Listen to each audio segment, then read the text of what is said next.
안녕하세요. 대단히 반갑습니다.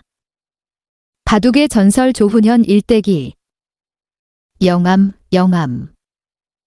말 그대로 신령스런 바위로 일컬어지는 지명인데 이는 곧 월출산과 무관하지 않으리라. 해발 809m의 월출산은 소백산맥이 남으로 뻗어 내려가다 바다와 만나는 종착지에서 못내 아쉬운 듯 최후의 기세를 떨쳐 조각해놓은 명산이다. 남도의 곡창지대의 돌연, 희 치솟아오른 월출산의 윤곽은 웅장하면서 화려하다.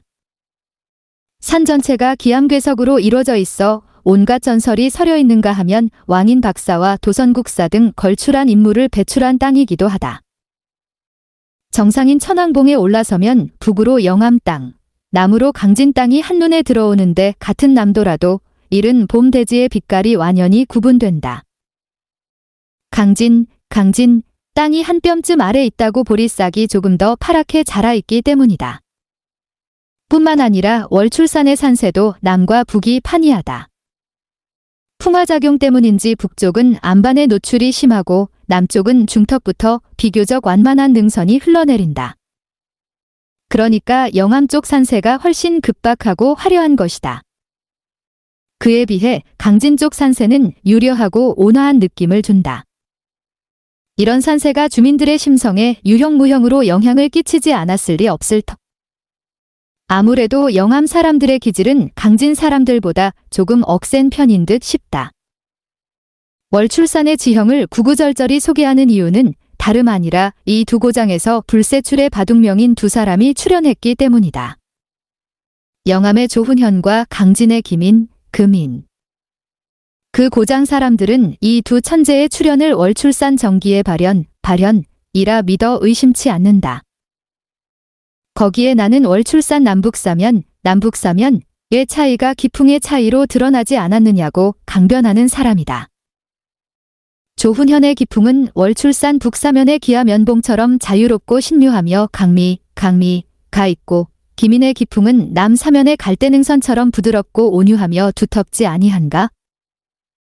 다분히 견강부회, 격으로 갖다 맞춘 논리이긴 하지만 언젠가 나는 월출산 천왕봉에서 그토록 절묘한 신의 섭리를 혼자 발견한 것만 같아 몇 번이고 영암과 강진을 번갈아 보곤 한 적이 있었다.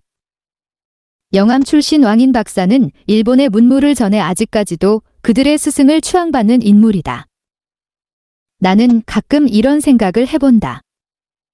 혹시 왕인 박사가 바둑판도 들고 간 것은 아니었을까?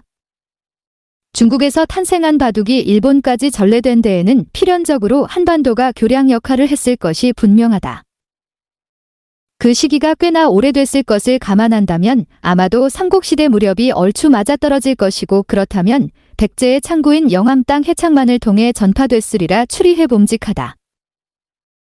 그로부터 아득히 먼 훗날 이 고장의 바둑 천재 김인과 조훈현이 거꾸로 일본의 유학을 떠나 바둑의 정수를 습득해왔으니 이 또한 역사의 아이러니가 아닐 수 없다.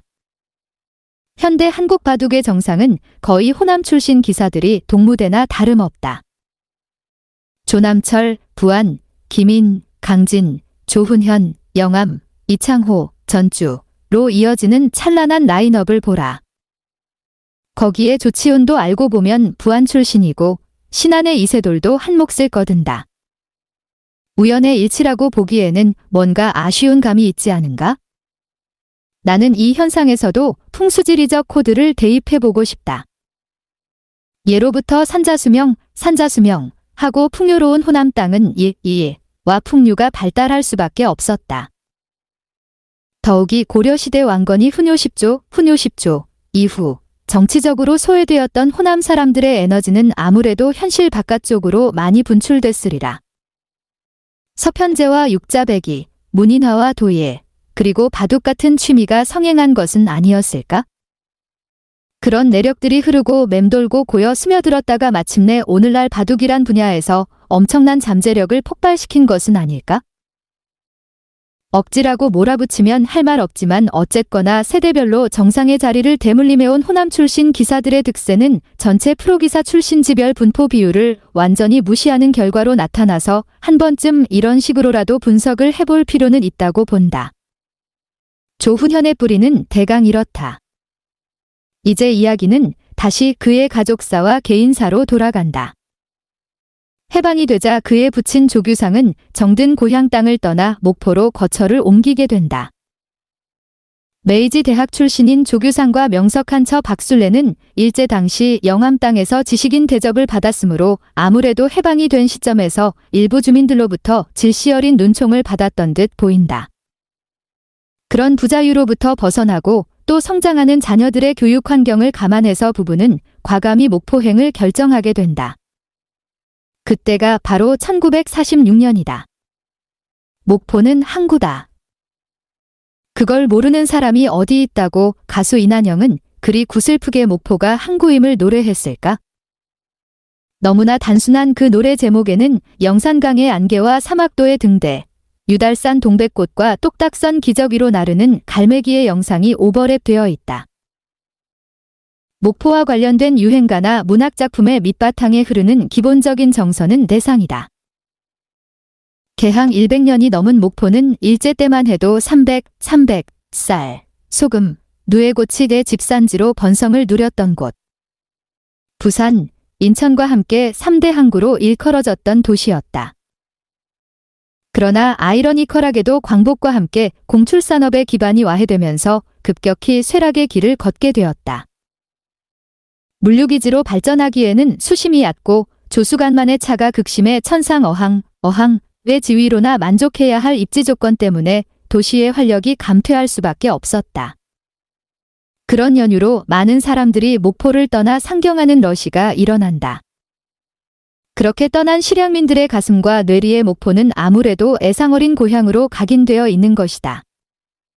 1번국도의 종점이자 호남선의 종착역인 목포. 이 나라의 남단 땅끝에 아련히 떠있는 목포. 그러나 바둑 황제 조훈현에게 있어서 목포는 세계로 뻗어가는 출발점이었다. 해방과 함께 영암에서 목포로 건너온 조규상 일가는 항구에서 가장 번화한 한복판에 터를 잡고 제2의 인생을 시작한다. 처가댁의 배려로 목포극장 바로 옆에 위치한 2층 상가 건물에 입주해 본격적인 도시 생활에 적응하게 된다. 그곳에서 조규상은 아주 짧은 기간 내에 사업적 성공을 거둔다. 그리 셈의 밝은 편은 아니었으나 메이지 대학 출신인 이 인텔리 사업가는 목포에서 유일한 지물포를 개업해 독점적 영업으로 제법 돈을 모으게 된 것이다. 그 중에서도 히트 상품은 학용품인 공책을 제작 판매하는 일이었다. 서울에서 전지 크기의 종이를 도매로 구입해와 재단한 다음 기술자들에게 하청을 주어 노트를 만들어 팔았는데 그게 곧바로 대박으로 연결된 거였다. 그 당시에 얼마나 많은 매출을 올렸는지 하루 영업을 끝내면 M1 실탄 박스에 하나 가득 지폐가 들어왔고 자녀들은 그 돈을 추리다가 찢어진 돈을 골라내어 저녁마다 고급 과자 샌배를 사 먹었다고 한다. 그 시기가 상인 조규상의 개인사에 있어 가장 화려했던 절정기였다. 그러나 좋은 시절은 오래 가지 못했다.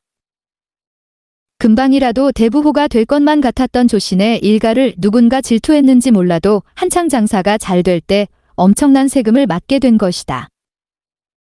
당시의 개인 사업자로는 목포에서 가장 고액 납세자로 거론될 만큼 많은 세금을 물게 된 조규상은 끝내 조세에 더대서 헤어나지 못하고 파산하게 된다.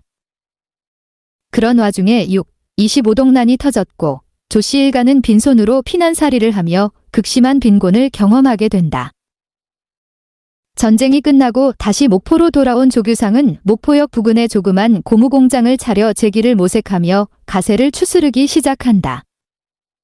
바로 그 무렵 늦둥이 막내 아들을 얻게 되는데 그 아이가 바로 조훈현이다. 다른 누나나 형들이 아버지의 전성기 때 비교적 풍요로운 환경을 누린 데 비해 막내 아들 조훈현은 가정경제가 최악인 상황에서 태어난 거였다. 어쨌거나 늦게 본 막둥이를 아버지는 끔찍하게 예뻐해 자나깨나 무릎 위에 올려놓고 애지중지했는데 2살에서 3살로 넘어가던 조훈현이 남다르게 영특하다는 사실을 가족들이 깨닫게 된 것은 다름 아닌 실종소동 때문이었다. 어느 날 그 막둥이가 엄마, 누나들이 한눈을 판 사이에 집을 나갔는데 늦게까지 돌아오지 않자 난리가 났다. 그도 그럴 것이 당시의 훈연이는 이제 간신히 걸음마를 시작한 단계였고 입은 옷도 소변 보기에 용이하도록 앞섭이 동그랗게 터진 간난의 바지를 입고 있었던 철부지였던 것이다. 온 동네를 뒤지고 다녀도 종적이 묘연한 훈연이의 실종 사실을 아버지께 알리기 위해 역전 뒤 고무공장으로 숨가쁘게 달려갔던 엄마와 누이들은 공장 문을 열고 들어가자마자 맥이 탁 풀려 희비가 교차하는 한숨을 토하고 만다. 뜻밖에도 아버지의 무릎 위에서 천진난만하게 놀고 있는 훈연이를 발견한 거였다. 아버지께서 훈연이를 공장에 데려왔나요? 아니, 아까 지 혼자 들어오더라. 아버지 조규상은 그때까지도 막내 훈연이가 어떤 일을 저질렀는지 전혀 감을 잡지 못한 얼굴로 대답했다. 그러자 딸들이 반문했다. 얘가 몇 살인데 여기까지 혼자 걸어온단 말이에요? 집에서 공장까지 거리가 얼마나 되는데? 그제서야 아버지는 눈이 휘둥그레져서 철없는 막내 아들을 내려다 보았다. 훈연아, 너 여기 혼자 왔느냐? 어린 훈연이는 대수롭지 않다는 듯 고개만 끄덕거렸다.